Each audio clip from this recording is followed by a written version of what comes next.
جامعہ فرقانیہ تو عظیم الشان ہے، جامعہ فرقانیہ تو عظیم الشان ہے، تو عظیم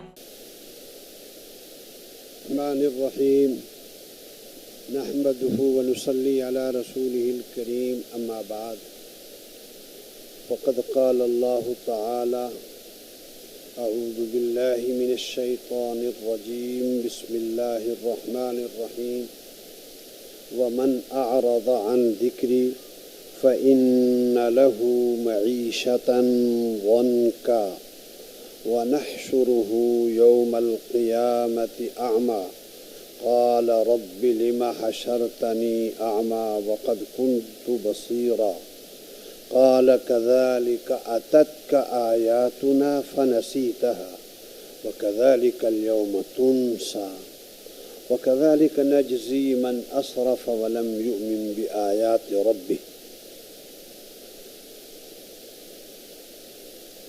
وقال النبي صلى الله عليه وسلم اقرأوا القرآن بلحون العرب أو كما قال عليه الصلاة والسلام وقال النبي صلى الله عليه وسلم لا حسد إلا في اثنتين رجل آتاه الله مالا فسلط الله على هلكته في سبيل الله ورجل آتاه الله القرآن فهو يتلوه آناء الليل وآناء النهار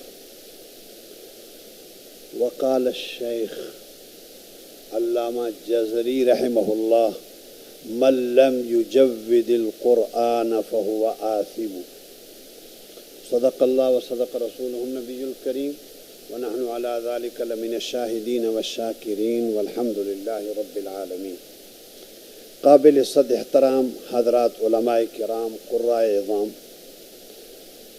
اور دینی مزاج رکھنے والے میرے مسلمان بھائیوں اور عزیز طلباء، سب سے پہلے جامعہ فرقانیہ کے منتظم حضرت قاری عبدالسلام صاحب کو دل کی گہرائیوں سے مبارکباد دیتا ہوں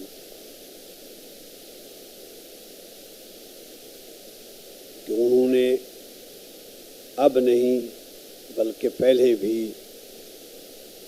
قرآن پاک کے مسابقوں کا اہتمام کیا ہے، کر رہے ہیں۔ اللہ ان کی زندگی میں برکت دے۔ وَفِي ذَلِكَ فَلْيَتَنَافَسِ الْمُتَنَافِسُونَ۔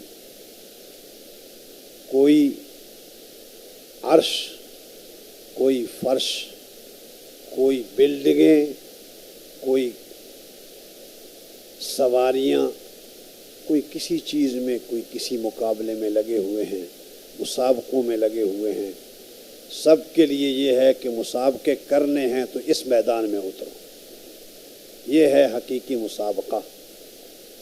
اس کا اول بھی جنت ہے، اس کا آخر بھی جنت ہے،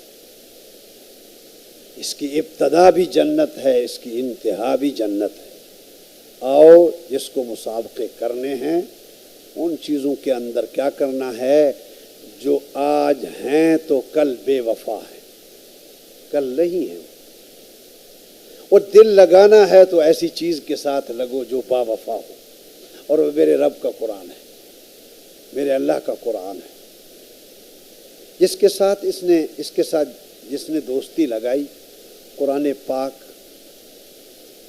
اس کا ساتھ کبھی نہیں چھوڑے گا۔ جب ماں بھی ساتھ چھوڑ جائے گی، باپ بھی ساتھ چھوڑ جائے گا، بیٹے باپ کا ساتھ چھوڑ جائیں گے، باپ بیٹے اور ماں بیٹی کا ساتھ چھوڑ دے گی، میرا قرآن اس وقت ساتھ نہیں چھوڑے گا۔ دوستی لگانی ہے تو ایسی با وفا چیز سے دوستی لگائی جائے۔ تقریر کا وقت نہیں ہے، تاثیر دکھانے کا وقت ہے۔ اللہ رب العزت ان مسابقوں کو اور ان اہتمام کو قبول فرمائے۔ مجھے اور آپ کو اس سے درس حاصل کرنے کی اللہ توفیق عطا فرمائے۔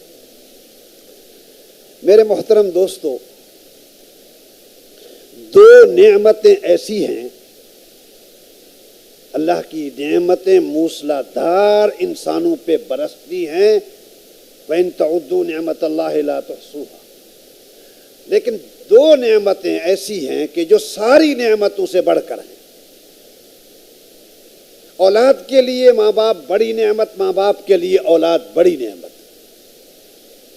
اولاد کے لیے ماں باپ کتنی بڑی نعمت ہے، اس یتیم سے پوچھو جس کے ماں باپ اس دنیا سے رخصت ہو جائے کہ ان کے لیے ماں باپ کتنی بڑی نعمت ہے۔ ماں باپ کے لیے اولاد کتنی بڑی نعمت ہے، اس سے پوچھو جوڑے سے جو سارے جتن کر لیتے ہیں اولاد میسر نہیں آتی۔ ان کو بڑے بڑے بنگلے اور ان کی بڑی بڑی کاریں اور ان کی بڑی بڑی کوٹھیاں، خدا کی قسم ان کو قبر معلوم ہوتی ہے۔ کروڑ پتی ہیں، اولاد نہیں ہے۔ مجھے ایسے لوگوں نے کہا ہے کہ دن بھر کے جب تھکے ہوئے ہم گھر جاتے ہیں تو ایسا لگتا ہے جیسے مردے کو قبر میں دفن کیا گیا، اس لیے کہ اولاد نہیں ہے۔ ماں باپ کے لیے اولاد بڑی نعمت، اولاد کے لیے ماں باپ بڑی نعمت۔ اور آنکھ والوں کے لیے آنکھ کوئی چھوٹی نعمت نہیں ہے۔ ذرا نابینا سے تو پوچھو نا کہ آنکھ کتنی بڑی نعمت ہے۔ زبان حال سے وہ کہتا ہے، ارے آنکھ والو تم بڑے خوش نصیب ہو، جب چاہتے ہو اپنے بیٹے کو دیکھ سکتے ہو، ہم تو اپنی نسل کو دیکھ نہیں سکتے، جب چاہتے ہو اپنے ابا اماں کو دیکھ سکتے ہو۔ ہمیں پتہ نہیں ہے کہ ہمارے اماں ابا سفید ہیں یا سیاہ۔ ہماری پیٹھ اور پیٹ سے جنم لینے والی اولاد کے بارے میں ہم نہیں جان سکتے ہیں کہ وہ کیا ہیں، ہمیں نہیں پتہ۔ اور آگے وہ زبان حال سے بڑی عجیب بات کہتے ہیں، ارے ہمیں نہیں پتہ ہے کہ خانہ کعبے کی شکل کیا ہے، ہمیں نہیں پتہ ہے کہ کلام اللہ کی کیا شکل ہے، ہم نہیں دیکھ سکتے۔ کروڑوں خرچ کریں ہم نہیں دیکھ سکتے۔ ہم زمین جس پہ چلتے ہیں اس کو نہیں دیکھ سکتے، ہم آسمان جو ہمارے ہاں جس کے چھت کے نیچے ہیں ہم اس کو نہیں دیکھ سکتے ہیں۔ آنکھوں والو آنکھ بڑی نعمت ہے۔ بے زبان سے پوچھو زبان کتنی بڑی نعمت ہے۔ پاگل سے پوچھو کہ عقل و دماغ کتنی بڑی نعمت ہے۔ ارے روڑے اور لنگڑے سے پوچھو کہ ہاتھ اور پاؤں کتنی بڑی نعمتیں ہیں۔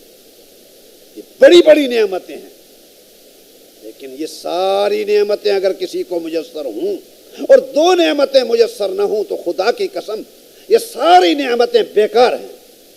وہ دو نعمتیں کون سی ہیں؟ ایک کلام اللہ ہے اور ایک رسول اللہ ہے۔ یہ دو نعمتیں ایسی ہیں کہ جن قوموں کے پاس یہ دو نعمتیں ہیں ان کی رات بھی سفید ہے، ان کی رات بھی روشنی والی ہے، ان کا دن بھی اجالوں والا ہے۔ اور جن کے پاس، جن قوموں کے پاس، جن افراد کے پاس یہ دو نعمتیں نہیں ہیں، خدا کی قسم وہاں رات ہی رات ہے، ظلمات بعضها فوق بعض۔ جن قوموں کے پاس یہ دو نعمتیں نہیں ہیں، اللہ ان دونوں نعمتوں کی مجھے بھی اور آپ کو بھی، رعایا کو بھی اور حکمرانوں کو بھی اللہ اس کی قدردانی کی توفیق عطا فرمائے۔ میں اس کی تفصیل میں نہیں جانا چاہتا ہوں کہ جن قوموں کے پاس کلام اللہ اور رسول اللہ نہیں ہے وہاں رات ہی رات ہے، ان کی نقل و حرکت پر آپ کو رونا آئے گا کہ مت ماری گئی ہے ان کی۔ جائیے مغرب کے ممالک کے اندر جن کے پاس قرآن نہیں ہے، کلام اللہ نہیں ہے، جن کے پاس رسول اللہ نہیں ہے، خدا کی قسم وہاں اس وقت ایمرجنسی ہے۔ باپ ترستا ہے بیٹے کو، بیٹا ترستا ہے باپ کی یا شفقت کو، اور ماں کا تقدس وہاں کہاں محفوظ؟ بہنوں کے لیے بھائی وہاں سہارا کہاں ہے؟ وہاں شاگرد اور استاد کے مقدس رشتے کہاں ہیں؟ میرے عزیزو، اللہ ہمیں ان دو نعمتوں کی قدردانی کی توفیق عطا فرمائے۔ یہ مسابقہ، یہ قرآن پاک پڑھنے والے، یہ ملت کے جھومر ہیں، یہ ملت کا فخر ہیں، لیکن ان کے قدردان مر گئے۔ آج حیرانگی ہے، چھن چھن بک بک کرنے والوں کو صدر اور وزیر اعظم ایوارڈ دیتے، صدر اور وزیر اعظم ایوارڈ دیتے، جیتے ہیں تو کہتے ہیں جی ہمارا فخر ہے، اور مرتے ہیں تو جناب پیغام نشر ہوتا ہے قوم کا بڑا نقصان ہو گیا ہے، فلاں فنکار مر گیا ہے۔ ہماری دعا ہے کہ اللہ ان کو قرآن کا شیدائی بنا کر مارے، وہ اس طرح نہ مریں، لیکن اگر ان کے مقدر میں ہدایت نہیں ہے تو کل کی بجائے آج مر جائیں، ہماری جان چھوٹ جائے، ہماری جان چھوٹ جائے، ہماری نسل کی جان چھوٹ جائے، گمراہی سے ہماری نسلیں بچ جائیں، ان کے لیے اعزاز ہے۔ ہائے ہائے، جب قوم خدا کی نہیں رہتی تو خدا کی قسم عقل کے بھی نہیں رہتے، عقل کے بھی وہ نہیں رہتے ہیں۔ اس کو جناب ایوارڈ دے دو، کیوں دوں اس کو ایوارڈ سالانہ؟ یہ جناب ناچتی اچھا ہے، یہ ناچتی ہے اس لیے یہ فنکارہ ہے، اس کو ایوارڈ دے دو۔ اس کو کس بات کا ایوارڈ دے؟ وہ ڈاکٹر اچھا، ٹھیک ہے، چلو ڈاکٹر کو ایوارڈ دو، کوئی قومی خدمت تو ہے نا۔ چلو انجینئر کو ایوارڈ دو، کوئی قومی خدمت تو ہے، لیکن نقل والا ڈاکٹر نہ ہو، نقل والا انجینئر نہ ہو، ورنہ حشر ہوگا شیر شاہ والے پل کا، جو 25 دن کے اندر اور زمین میں دفن ہو گیا، ورنہ حشر ہوگا کہ آپریشن کرتے کرتے جناب کینچیاں اور تولیے جو ہیں پیٹ کے اندر رکھ دیے جاتے ہیں۔ یہ کس چیز کا شاخسانہ ہے؟ شاخسانہ اس بات کا ہے کہ جب یہ کلام اللہ کے نہیں ہیں، جب یہ رسول اللہ کے نہیں ہیں، تو پھر انسانیت کے بھی نہیں۔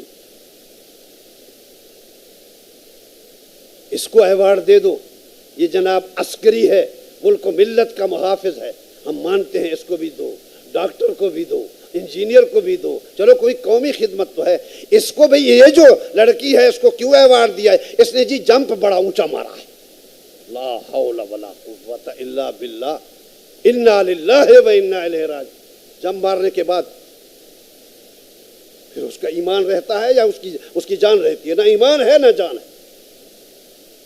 ایوارڈ دینے کا یہ ہے جناب ملت کے فخر، قوم کے سرمایہ، اور خدا کی قسم ان پر تو آسمان کے فرشتے بھی رشک کرتے ہیں، آسمان کے فرشتے رشک ہی نہیں کرتے ہیں، بلکہ رب کی طرف سے اعلان ہے، ارے قرآن پڑھنے والو، تم جب صبح اٹھو گے، اگرچہ جناب کچے مکان سے اٹھو گے، کچے مکان کی طرف روانہ ہوگے، لیکن میں نے اپنے فرشتوں کو حکم دے دیا ہے کہ ان کے پاؤں زمین پہ نہ لگیں، تم پر بچھاؤ اور تمہارے پروں پر یہ سوار ہوں۔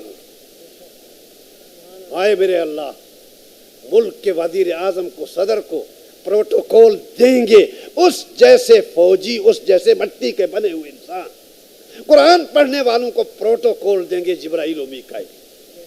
یہ کوئی چھوٹا اعزاز نہیں ہے۔ ارے قرآن پاک پڑھنے والوں، آج کے مسابقے کے اندر وزیر اعلیٰ کو ہونا چاہیے تھا، آج کے مسابقے کے اندر گورنر کو ہونا چاہیے تھا، آج کے مسابقے میں حیران ہوتا ہوں۔ ایک مسابقہ دبئی کے اندر ہوا، اور اس مسابقے کے اندر شرکت کرنے والا لیبیا سے آیا تھا، لیبیا سے۔ جب یہاں سے دبئی سے وہ جہاز پہ سوار ہوا تو کرنل قذافی نے اعلان کیا کہ پورا ملک اس مسابقے کے اندر، قرآنی مسابقے کے اندر جیتنے والا وہ نوجوان جو فخر ہے لیبیا کا، وہ آ رہا ہے، ساری کی ساری قوم ایئرپورٹ پر اس کا استقبال کرے۔ یہ مسابقہ، یہ تو عجیب و غریب قسم کی مخلوق ہے۔ اور اگلی بات سنو، صدر صاحب، وزیر اعظم صاحب، تاجر صاحب، ڈاکٹر صاحب، انجینئر صاحب، تم ان کے مرہون منت ہو۔ جب تک یہ قرآن پاک پڑھنے والے موجود ہیں، تمہاری صدارتیں چمکیں گی، تمہاری وزارتیں چمکیں گی، تمہاری عدالتیں چمکیں گی، تمہاری جناب تجارتیں چمکیں گی۔ جس دن یہ اللہ اللہ کرنے والے، قرآن پاک پڑھنے والے نہیں رہیں گے، خدا کی قسم نہ کسی کی وزارت رہے گی، نہ کسی کی صدارت رہے گی، نہ کسی کی کاریگری رہے گی، نہ تجارت رہے گی۔ ان کا بقا عالم کا بقا ہے۔ اللہ ان کی زندگیوں میں برکت عطا فرمائے۔ یہ کوئی سمجھے یا نہ سمجھے، ہاں، مولانا افغانی رحمہ اللہ والی سوات کے پاس جاتے ہیں۔ والی، آج کل آپ کو حضرات کو تو پتہ ہے کہ جو افسر ہوتا ہے اس سے باہر وہ جو اس کا چپڑاسی ہے وہ بڑا افسر ہوتا ہے، یہ تو آپ جانتے ہیں اچھی طریقے سے. اب والی سوات اندر بیٹھا ہوا ہے, ٹھیک ہے, باہر اس کا چپڑاسی کھڑا ہوا ہے. والی سوات قدردان تھا علماء کا. حضرت افغانی کو بلایا. حضرت افغانی وہاں 10 بجے مثال کے طور پر پہنچے. تو جناب انہوں نے کہا جی مجھے والی صاحب سے ملنا ہے. وہ جو چوکیدار تھا نا, وہ والی سے بڑا والی, ٹھیک ہے, وہ جناب کہتا ہے ہاں ملا صاحب دل تکیے نہ کرنا, یہ درخت کے نیچے بیٹھ جاؤ نا. مولانا بیٹھ گئے بیچارے. بیٹھے بیٹھے بیٹھے کچھ دیر گزر گئی تو والی صاحب کو خیال آیا کہ یار مولانا نے ٹائم دیا ہوتا, بندہ بڑا پکا ہے, شیخ التفسیر ہے, ٹھیک ہے, شیخ الحدیث ہے, اور اب آدھا گھنٹہ گزر گیا آئے نہیں ہیں. کمرے سے باہر نکلے, دیکھا کہ وہ چپڑاسی ڈنڈا لے کر کھڑا ہے, مولانا درخت کے نیچے بیٹھے ہوئے. اللہ اللہ خیر.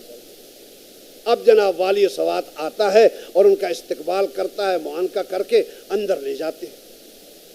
جب اندر لے گئے تو والی سوات نے سوال کیا, کہنے لگے حضرت مجھے ایک بات بتائیں, بات یہ ہے کہ یہ لوگ آپ کی قدر کیوں نہیں کرتے, یہ جو لوگ ہیں یہ آپ کی قدر کیوں نہیں کرتے. تو حضرت افغانی رحمہ اللہ نے کہا والی صاحب سوال بھی خود کرتے ہو, جواب بھی خود دیتے ہو. بات یہ ہے کہ یہ چوکیدار چپڑاسی قدر نہیں کرتے تو کوئی بات نہیں, والی صاحب تو قدر کرتا ہے, والی صاحب تو قدر کرتے. ارے دنیا کے چپڑاسی اگر آپ کی قدر نہیں کرتے ہیں تو حفاظ کرام مت گھبراؤ, آسمان والا والی آپ کی قدر جانتا ہے اور آپ کی قدر کرتا ہے. گھبرانے کی ضرورت نہیں ہے. آپ اللہ کی وہ پسندیدہ مخلوق ہیں کہ خدا کی قسم اگر اس وقت زمین تہس نہس نہیں ہوتی, آسمان اگر پھٹتا نہیں ہے, پہاڑ اگر اڑتے نہیں ہیں, سورج اگر بے نور نہیں ہوتا, چاند اگر بے نور نہیں ہوتا ہے, تو ان قرآن پاک قسم ہے خدا کی کہ ان قرآن پاک پڑھنے والوں کی وجہ سے ایسا ہے. کیا گانے والوں کی وجہ سے اللہ سورج کو نکالیں گے؟ کیا چھن چھن کرنے والوں کی وجہ سے آپ اللہ اتنے بڑے آسمان کو قائم رکھیں گے؟ ہرگز نہیں. یہ دھرتی پر, زمین پر, رات کی تاریکی میں اور دن کے اجالوں میں قرآن کو سینے لگانے والوں کی وجہ سے. میں نے علامہ ابن کثیر کے اندر ایک روایت پڑھی, فرمایا کہ جب اللہ رب العزت کی نظر پڑتی ہے مخلوق اور دھرتی کی بدماشیوں پر, بے حیائیوں پر, عریانیت پر اور فضول وقت برباد کرنے والے ڈراموں پر, تو پروردگار عالم کا غصہ جوش میں آتا ہے اور اللہ رب العزت اس زمین کو زلزلہ برپا کرنے کا ارادہ فرماتے ہیں اور تہس نہس کرنے کا ارادہ فرماتے ہیں. لیکن پروردگار عالم کی جب نگاہ پڑتی ہے رات کی تاریکیوں میں اور دن کے اجالوں میں سینے سے قرآن لگانے والوں پر, تو اللہ رب العزت فرماتے ہیں نہیں, میں نے اس دھرتی کو ابھی برباد نہیں کرنا ہے, اس لیے کہ اس پر قرآن پڑھنے والے موجود ہیں. یہ وہ طبقہ ہے جس کی وجہ سے پورا عالم باقی ہے. کہ خواجہ امام بخاری نے بھی باب قائم کیا ہے کہ اگر عالم کا بقا چاہتے ہو تو پھر علم کے بقا کے ساتھ عالم کا بقا ہے. اور علم حقیقی کون سا ہے؟ وہ علوم عالیہ ہیں, وہ قرآن ہے, وہ حدیث ہے. اللہ ان کو چمکتا دمکتا رکھے اور ان مدارس کو اللہ تعالیٰ دن دگنی رات چگنی ترقی نصیب فرمائے. اور میں یہ سن لوں تو میں بتا دوں کہ یریدون لیطفئوا نور اللہ بافواہہم, سارے کے سارے مل کر اس کو مٹانا اور اس کو بجھانا چاہتے ہیں, لیکن اللہ متم نورہ ولو کرہ الکافرون ولو کرہ المشرکون. کافر نیٹو ممالک کے ساتھ, امریکہ, برطانیہ, رشیا کے ساتھ مل کے اس نور کو مٹانا چاہیں, فرمایا خود مٹ جائیں گے. یہ نور چمکے گا اور چمک رہا ہے اور مدارس ترقی کر رہے ہیں. اللہ ان کو دن دگنی رات چگنی ترقی نصیب فرمائے. میں مبارکباد دیتا ہوں شرکائے مجلس کو اور قاری صاحب, قاری عبدالسلام صاحب کو اور دیگر حضرات جو اس مجلس میں بیٹھے ہیں.